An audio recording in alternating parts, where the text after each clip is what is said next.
nibishaka Theogene, nibishaka umuntu witwa Rukundo Ezekiel muri gutukisha izina ry'Imana. Uziko ko mvuga aya magambo nangwe inzoga bikagira inzira. Kugira ngo mvuga aya magambo ziko natereta nkuko basanzwe babishinga bikagira inzira. Naba nanjye ariko ntabwo ndaba imbobo nkuko abantu bakora. Aya n'amakosa bakoze. Imana igabahaze. Dore nibishaka ufite amahirwe amwe yonyine. Amahirwe nibishaka afite namwe nayo kugaruka kwicara agakurikira agasaba imbabazi Imana n'isi yose. Mu ijuru ntabwo izina nibishaka mu ijuru rima akarongo k'umutuku ko gukuba. Izina Rukundo Ezekiel rima agakoni k'umutuku ko gukuba. Impamvu ni yihe? Ezekiel yatukanye se nawe buretse gatoya. Biriya bintu Ezekiel yatabifata ngabizane kuri kamera akegera nibishaka bakavuga ati twakoze amakosa twese tubabarirane. Cyanyira irava ku murongo. Ase Ezekiel yakoze iki? Yakoze iki? Yatije Satani umurindi kuzana amajwi. Aya majwi ari kuyumva yatashyira ku mihanda. Wari bwumva aya majwi abantu bari kumva aya magambo y'abadayimoni y'amahomvomvwa bari kuyumva. Mfite n'agahinda abantu mfite n'agahinda. Imana irapfusha abantu bagaseka, abantu bamwe babyishimiye. Imana irapfusha abantu bagaseka ariko bo bapfusha bakarira. Imana irababaye we. Imana we isi ikure ku iherezo ribi. Umuvuga butumwa nibishaka urambabaje we. Nibishaka arambabaje kandi n'inshuti yawe. Nibishaka arambabaje imitima y'abantu yabwirije igafashwa akaba yongeye kuyitera ibikomere. Nibishaka ndetse nari Satani ishobora kuba oya umujinya wose wagira tabaje uri mu ijuru. Ngwino utabara ubwoko bwawe ngo gati Yesu we takijijwe. Pano bagiye babona Noheli bakandokeraho reka ndekure za rokete. Imana ibabajwe n'ibi bintu koko ukifata ubusa umugore waba uzabarana nibishaka kumva ya magambo yavuze. Nawe waza niba uhereza mugenzi wawe nyina we mubanye umugore wa mugira uti.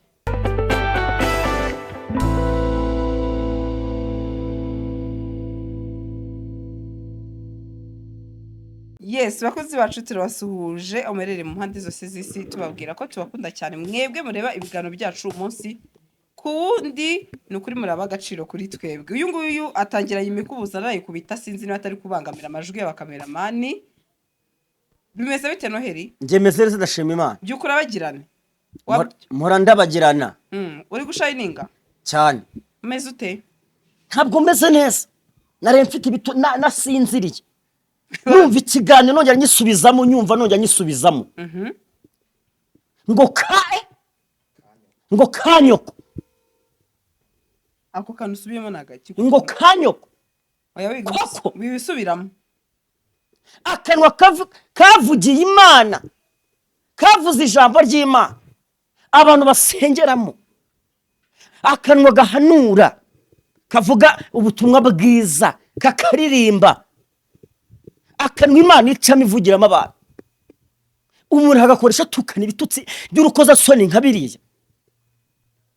Ibitutsi n'amayibobo y'umuhanda uyu munsi wa none itavuga. Birababaje. Shiro mikro ne. Birababaje mvuye kuzana umweyo. Nge niguriye umweyo nawuguze nguyu. Nibishaka Theogene na Rukundo Ezekiel mu ijuru barabahaze no mu isi abantu barabahaze. Iki kibuga turimo Imana igiye kubakubura. Imana irabakubuye. Nibishaka Theogene, nibishaka umuntu witwa Rukundo Ezekiel muri gutukisha izina ry'Imana.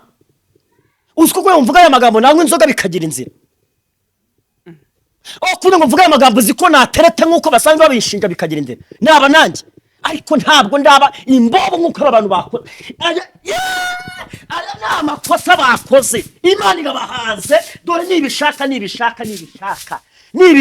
ufite amahirwe amwe yonyine. Amahirwe nibishaka afite namwe nayo kugaruka kwicara agakurikira agasaba imbabazi Imana n'isi yose. Mu ijuru izina nirishaka mu ijuru ririmo akarongo k'umutuku ko gukuba. Izina Rukundo Ezekiyeli ririmo agakoni k'umutuku ko gukuba. Impamvu ni iyihe? Ezekiyeli yatukanye se nawe? Buretse gatoya, biriya bintu Ezekiyeli yatabifata ngo abizane kuri kamera, akegera nibishaka bakavuga ati twakoze amakosa twese tubabarirane. Kuri kwiyamamagaye Imana izanye umweyo kandi ije gukubura inkozi z'ibibi. Mbivuze muri Imana izanye umweyo kandi ije gukubura inkozi z'ibibi. Wabwiye n'iki Ezekiyeli yagize ubwoba? Erega nimugoroba twari turi kumwe avuga ati njye namutinye. Ati namutinye. Twari kumwe kuri Great Hotel avuga ati n'inzira nibishaka acamo sinzayicamo. Batabizanye kuri kamera. Ntabwo ibi bintu abantu bari kubyumva mu matwi yabo. Tumaze iki? Ndekorera kwete jeri. Ndekorera kwete ni ukuvuga ngo njyewe ubwanjye nitwa Profete Noheli. Nakoze amakosa menshi mu mihanda, nsaba Imana imbabazi, ariko sindarengera mama w'umuntu.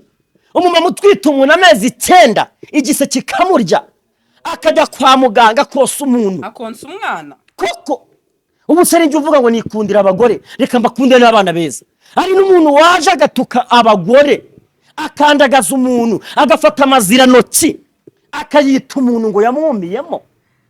Oya njyewe nibishaka Theogene ndagutenze mbivuze isi yose ibyumva. Aka karuna akakwirukana ku mihanda mu kibuga. None se oya ntabwo ngutinya, nukuri kw'Imana ya Isiraheli nasoni gatoye no he nta muntu ufite uburenganzira bwo kwirukana undi ku mihanda. Njyewe ndamutenze kwi imihanda neza cyane, ndamutenze. Ezekiyeli natagarukiraho iriya cyane irava ku murongo.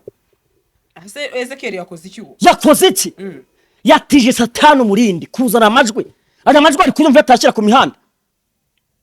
Wari bwumva aya majwi abantu bari kumva aya magambo y'abadayimoni y'amahomvomvwa bari kuyumva. Skype yaravuze ngo icara wige. Nanjye ndavuze ngo Rukundo Ezekiyeli hagarara wumve.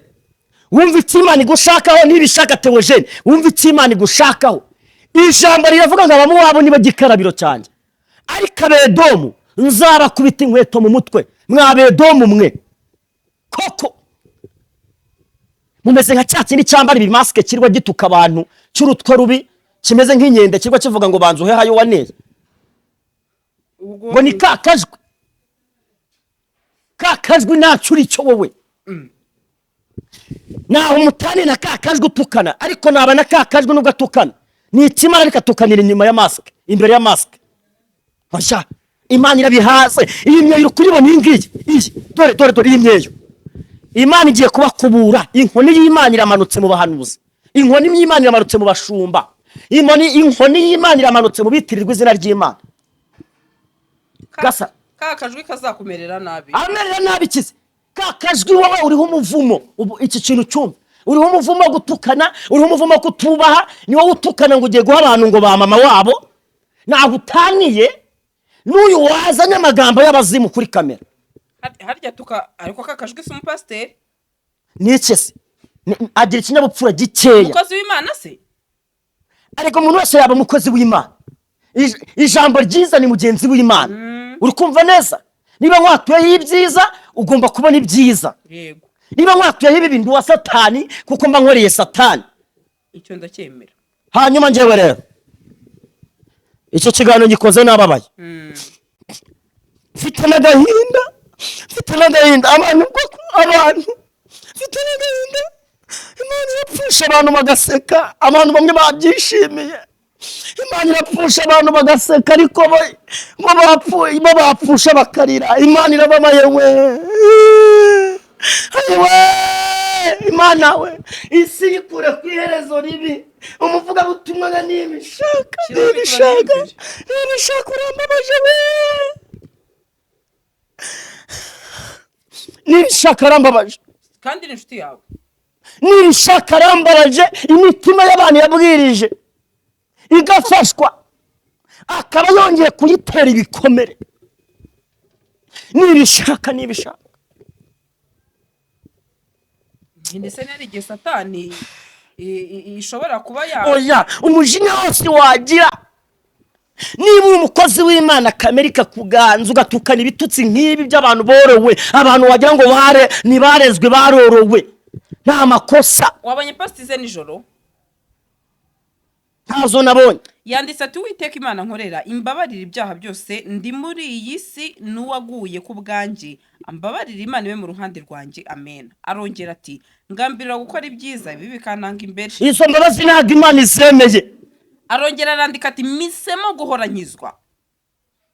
Ahisemo kugira gute? Guhora kizwa. Umuntu se yanze gukizwa ryari? Ni ryaratacishijwe. Pano bagiye babona Noheli bakandokeraho reka njye kure za rokete. Imana ibabajwe n'ibi bintu. Koko ukifata ubusa umugore waba uzabarana n'irishaga kumva amagambo yavuze. Nawe niba uhereza mugenzi wawe nyina we mubanye umugore wamugira ute? Koko tuvugisha ukuri. Niba wifata ugafata umugabo mugenzi wawe urusha agakiza, witwa ingirwa muhanuzi, witwa ngo abantu bagukomeye amashyi, bwa mbere ambwira ngo nimbere nurasiya ngo mutikure siribu itameneka, mwageze ngo nijwi ryamucitse. Siko mwavuze ngo yacitswe, n'ubu se yacitswe. Agambira gukora ibyiza ibi bikamuta. Ibyo ntawe utabikora. Niko yanditse. No muri birari ijambo ngo rivuga ngo kubw'inda yakunaniye ngo ngaguhu gakeye. Tubwira abantu bajye mu mivure y'inzoga bajye gusinda se bamwe basinde barwane ngo ni kubw'inda yabananiye. Ibyo murabikora nkabyihorera, niko birivuga nkabihorera. Ubuse nane muri agasomaho imbaraga. Mukagira ngo mpanyijwe namwe ubwenge, ariko umunsi nabisize ku murongo abishyira imbere yanyu. Nta nari muri agasomaho imbaraga nkeya zanze. Indese? Wowe. Hoya njyewe nta kibazo mfite, ahubwo nge abantu banandemere kuri 0780 52 90 ndumva nifite n'icyaka. Ikibazo n'abantu batabyemera. Wari agasomaho? Njyewe nta kibazo rwose. None sugira ngo shira mikoro niyumvire. Iyo ya banza unyumve ye yazimye se. Mikrofoni zose ziriho. Ndabona ziriho. Ariko nidufata abantu ngo tubashigikirize kujya mu byaha no mu ngaruka mbi. Nibishaka izo post yasizeho pe nizimurengera. Yego sibyo. Ngo mpisemo yego, none se kuki utakijijwe mbere? Bivuze ngo wari umupagani, egera abashumba bongera bakubatize uje mu mazi menshi muri Yorodani wihana ibyaha byabo. Sibyo? Abanyamakuru bari muri iki gihugu nibishaka yakoranye nabo binyangamugayo nzi. Harimo umunyamakuru witwa Eminyawe. Ni umunyamakuru utajya muri Prank. Ashobora kuba arwaye yego nibishaka nibyo kuko nyine nyawe yeretse isi yose karwaye. Yego turabyemera. Ariko se niba urwaye koko urabona udashobeje Eminyawe koko nawe musaba imbabazi. Umunyamakuru wakugezeho akabasha kuvuga kurwaye. Nyuma ugakora ibidega nk'ibi ngibi byo kuvuga ngo kaki nubwo nanjye ubwanye nta muco ngira ntabwo ibi bintu nabivuga ndi imbere y'isi yose. Oya twe tuvugisha ukuri. Nubwo nje nabayikirara muri dobandi mbo umuntu utesha agaciro, ariko Imana yampinduriye izina sinkiri kirara sinkiri imbobo. Hari amagambo natavuga. Yo mwijuru turabatabaje muza mudutabara mwijuru. Abavuga butumwa tubagendesheje mwijuru we. Mwijuru muza mudutabare mwijuru. Mana we mana ndagutabaje uri mwijuru. Ngwino utabara ubwoko bwawe. Ngo gati Yesu Kristo Yesu. Uwiteka Mana Israel. Hari ibintu natavuga. Ndashwanyutse none. Hari ibintu natakora nanjye ubwanjye. Kandi rero ngo wa muri izo Yesu muri Kristo. izo se karimo. Biki? Ariko ongera ukinijwe abantu baryumve neza. Umurizo ntago numvise. Ngo ntabyo wumvishe, kinijwe wumve. Shabira bitutse sinabikina. Yesu we. Biteye ubwo. Nibishaka. Biteye ubwo biriya bitutse ntabwo. Nyamara imperuka igiye kuza, si ukukubeshya. Njye ubu nahisemo gusaba imbabazi z'ibyaha byose nakoze, kuko nabonye ko kuguma ngendera mu gicucu cya Satani ntacyo byamarira. Ariko hari abandi baje badutera ubwo. Ubundi nibishaka uretse kubeshya n'igiki hano kigasohora. Yahanuye ko Nyabugogo agiye gusha ni hashya. Yahanuye ko korodero rwatazarumaramo kabiri ubagiye kurumaramo hafi imyaka n'imyaniko. Yahanuye ko Ezekiyeli agiye gusara ntiyigeze asara. Yego yahanuye ko uriya yitwa ndera Justin agiye gupfa. Ubu Justin aracyari muzima, ni mutaraga, ni muryerye. Ahantu ko bagiye kunkubita umwoko ngo ndi mu maguru ngo y'umugore, nta mwoko ndarya. Umwuko niba ari umwuko bya bindi bisonga ubugari, ngo ndaba ndi mu maguru ngo y'umugore ngo ndi kumuha ibyishimo ngo mu mwoko, niko yavuze. None na n'ubu ngubu aho ngaho iyo uhageze nta mwuko uraribwa. Njyewe nkubita umwoko, ariko umwoko barunkubita ngenda ubugari, ndi kawunga, ndamamera, ndiki n'umwuko. Umwuko nibishaka nakini hano kizima kizesiba. Umuntu wose wahanura na nibishaka nazanye umweyo, ayo ni amasezerano y'abadayimoni. Imana irayasiribanze. Oya, irayasiribanze, irayasibye, mbivugiye kuri kamera. None uri kubakubita no mu kanwa. Hanyuma ikintu cyambere ngiye gukora, nibishaka ntugire ngo ndakwanga, ntugire ngo nkwitwara mu mwikomo, numfate nk'umwanzi nk'umugome. Ibi ndi kuvuga ni wabyivugiye, ntabwo nagiye mu kanwa kawe ngo mvuga amagambo nk'ari y'amahomvu. N'umuyobozi waba uri kukureba kumva kiriya kiganiro cyawe gukunda yahita kwanga. N'umunyamakuru waba gukunda gufitiye impuhe ari bugukore ubuvugizi yakwanga, kuko agukora ubuvugizi abantu bamubwira ati urasabira ubuvugizi umuntu witwara nk'imbo kandi ngo ningirwa muhanuzi. Ese iki kibazo nibaza ni kimwe, yavuye kwa Eminyawe nibwo yatukanye biriya bintu cyangwa yego nyuma kandi yararembye nyuma yuko Eminyawe, urabona Eminyawe yagiye mbere amukora ubuvugizi nk'umuntu urwaye pe, ibyo turanabyemera. Imana avuga ati umuntu ufite umutima wa kimuntu agira icyo yakora. Ibyo simbihakana ko atarwaye, kuba arwaye, ariko se no mu kanwa ararwaye, hamutegeka kurakara agavuga ibintu nk'ibi nyuma yuko abivuze. Ibaza umuntu urwaye akajya no gutukana. Njyewe rero reka mbabwize ukuri, oya bishaka ko se yari kode yanazimuhaye wenda mbere akazi. Oja sije nyuma yuko Ezekiel yasesenguye ikiganiro avuga ngo iki. Ezekiel yavuze impamvu yatukanye niko ari kuvuga. Oya hari igihe umuntu aguhari kodi kuri WhatsApp mbere wenda akazikina nyuma. Akimara kuvuga ko arwaye, Ezekiel yafashwe n'umwuka wa Satani ajya gusesengura ko atarwaye. Akimara gusesengura ko atarwaye niko guhita mutuka biriya bitutse. Ariko abantu bose baza bavuga ati Noheli ntabwo yiyubaha, nzajya mitamo kubatuka cyangwa ndabwira Imana ngo Mana banzu bereke ko nahindutse banyumve. Ndabyumvise none ndabisobanukiwe. Rero Noheli nareko rokete ngo ndabeshya ngo ibyo mvuga si ukuri.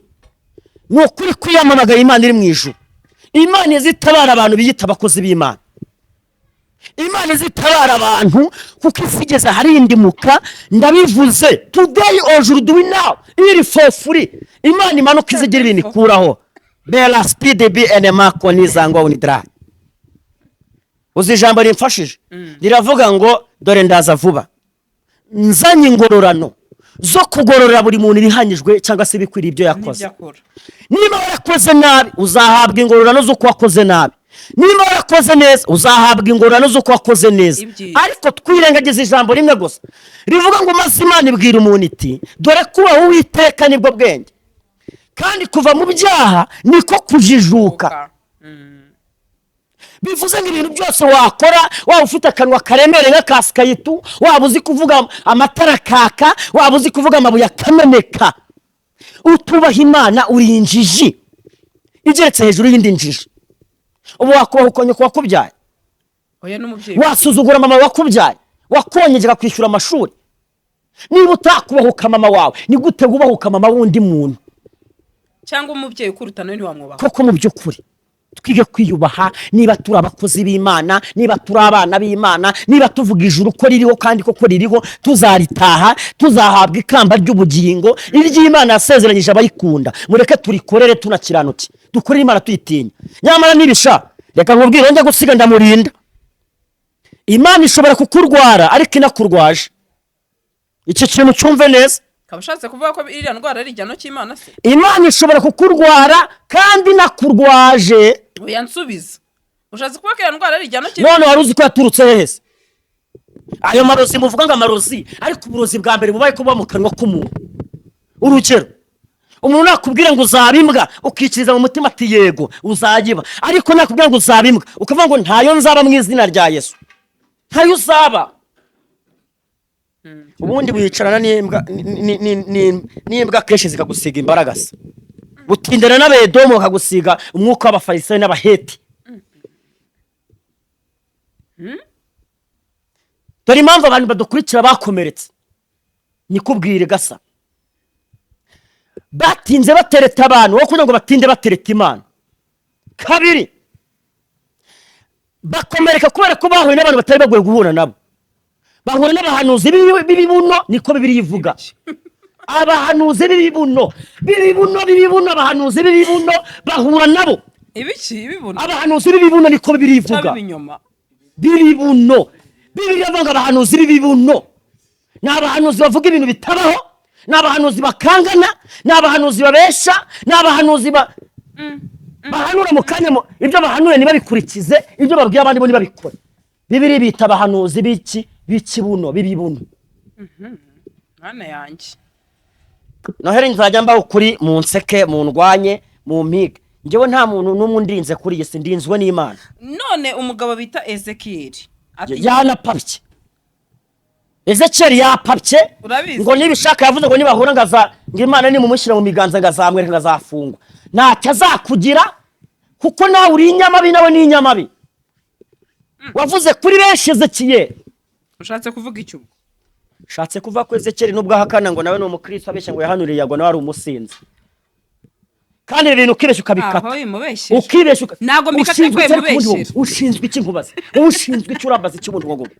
Urabaza iki nkawe? Oya. Tabwo yasinze cyajya ashwana n'umugore bakararwama amacupa y'amasikoro. Umva icyo nkushinzweho. Njyewe ntago nakemera gutambutsa ikinyoma mbizikara ikinyoma. No urakara katigezanwa. Yasabye imbabazi z'ikika none. Uriya munsi ibyo yaranyweye. Ariko akanwa kankwe uwo munsi kahura kanwa. Mujya musangira? Twarasangiye. Ngo jya kundega twarasangiye. Yashua. Muhamagara muri icyo kiganiro. Muhamagara ngo Ezekiyeli kuva avuka ntago ugeze unywa inzoga. Oya yarabyeme biriye. Ubwo rero n'umunywa nzoga ndacanzuye. Ubwo kuri uyu muntu nazanye Imana imubabariye icyo cyaha wenda. Iki kigabo cyamubabariye ikindi aranywa. Icyo ni cyambere. Kumbwira ngo none se uretse gato mu kanya gato ati nje no kwakubura mu kanwa. Ati nje kukubura mu kibuga ubundi urakubura he? Uri gukubura bose mu kanwa. Ntabwo ndi buza uburoso nk'ubwo yazanye ngo agiye kuborosa. Akanwa kose kavamo ibitutsi ndakaboroshe mu izina rya Yesu. Ndakaboroshe ndaborosheje mu kanwa kandi nibishaka shyiraho mikoro nibishaka ndaborosheje mu kanwa. Kandi ubwo ndashoshe. Ariko se nawe mu kanwa ko ndamuborosheje dore ndamuborosheje ndamukubuye ibintu byose avuga bibi bidahesheje Imana iki. Dore ndamuborosheje ndakubuye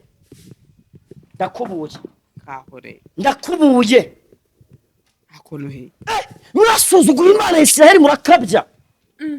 Ariyo mpamvu usanga abantu turi kurwara indwara z'ubushita bw'inkende, turi kurwara ibyorezo kubera abigise ngo nabakozi b'Imana bahora batuma Imana itugabaho ibitero byo kugira ngo nimba yavuze Ezekiyeli tuzi ko nawe ari papa munwa nkawe, nawe kari buze kukurira uraza guhungira. Ninde unyurira? Uriya muvandimwe witwa nde?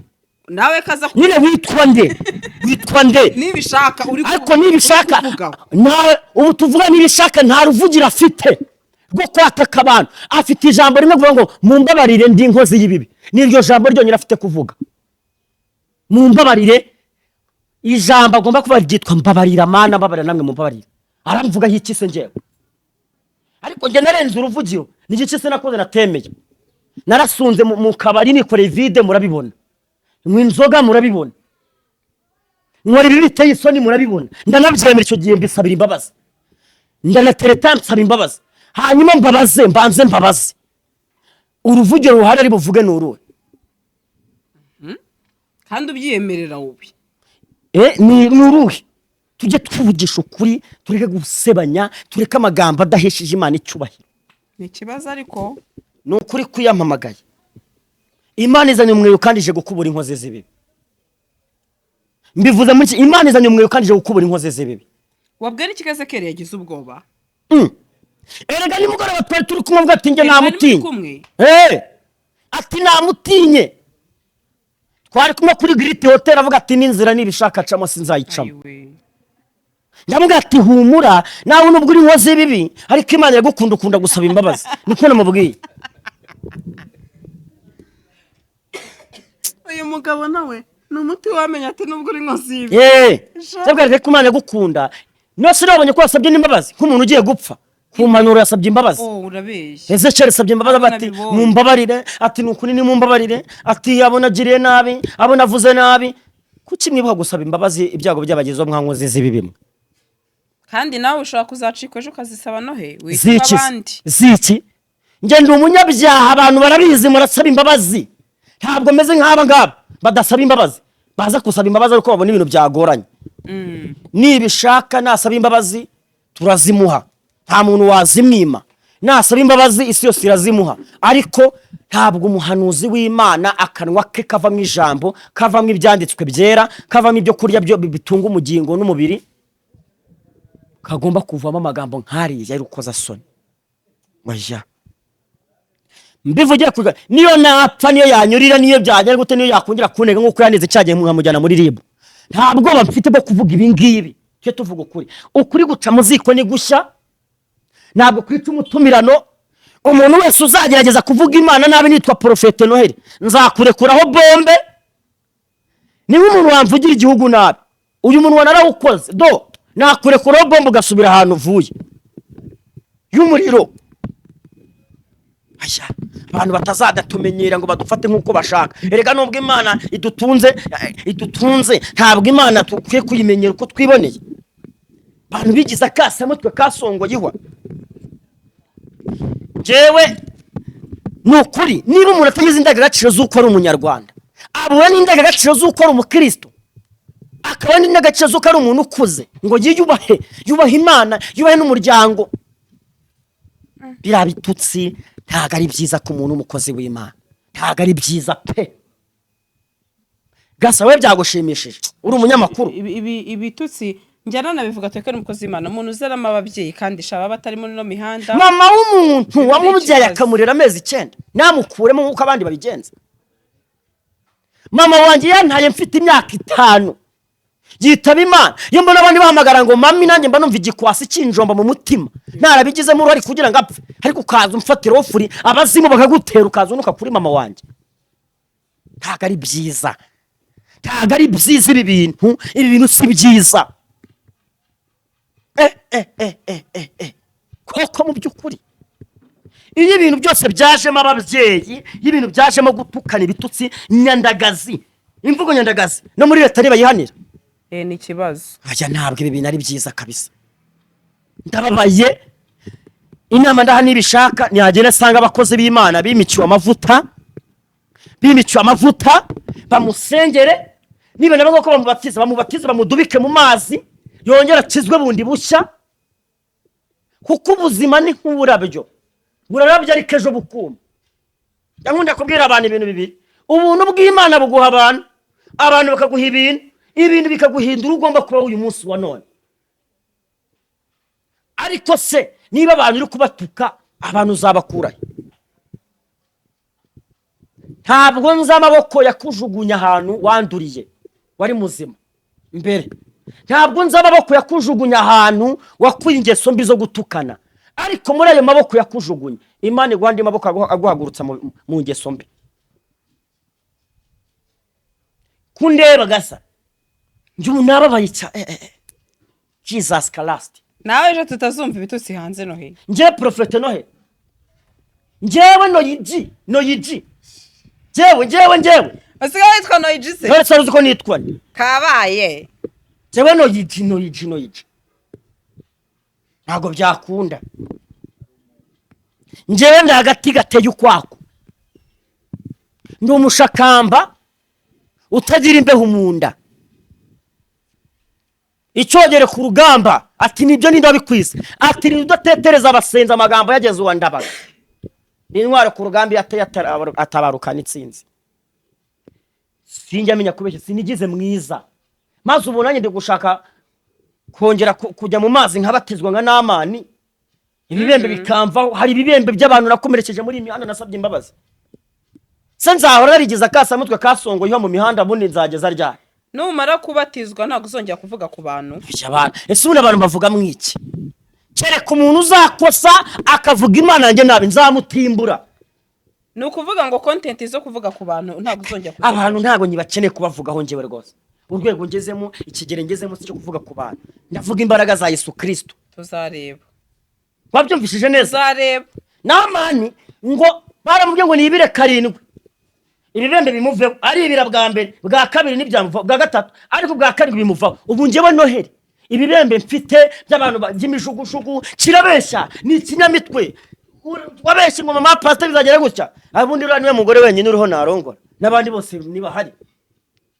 Uri kwiburanyuka n'itsinda. Uretse gatoya. Njyewe nzagenda njye mu mazi nibire inshuro 7 imikoshi yose y'abantu bamvumye mveho. Ariko nibishaka Ezekiyeli Rukundo yibagiye ukuntu atarazi kweditinga ngo akoresha machine. Nta kumembura yigwa ngo se Mana uranyemera. None Imana iri kukureba ukabona kuyitera iseseme. Uri kwitucisha mu bapagani. Njyewe ntabwo njye ngo turi inshuti. Imana irababaye uretse kubaterura ikabigiye kubashugunya. Imana igiye kubashugunya. Imana si ifata n'amabuye. None ngwiki ubuterote uyu Mose ava ku musozi hejuru. Imana ikamuha amategeko. Yari ibisate by'amabuye byari byanditseho amabuye. Wabyumvishije? Imana ifata ibisate by'amabuye. Ibwira Mose ngo fata ibisate by'amabuye. Mose afata ibisate